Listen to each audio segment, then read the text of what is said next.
Ito naman po ang itsura ng laundry nyo. Ayan po. Ayan po ang labas. Ayan po yung may grills na sa loob. Ayan po. Ito po ang pinaka-grills.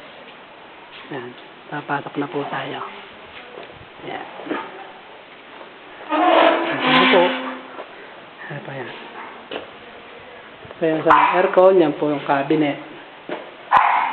Sabi na po yung loob. Ayan. Ito na po. Tsura sa loob. Yan po. Hindi po mapapalagay yung portion na yan. Diyan yata pa namalagay yung dry tsaka yung laundry. Tinatawag.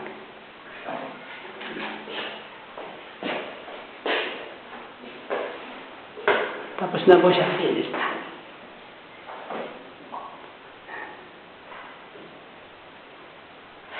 Ito naman po yung kwarto ni Lola. Ayan. Ito naman po yung pinto niya. Ayan.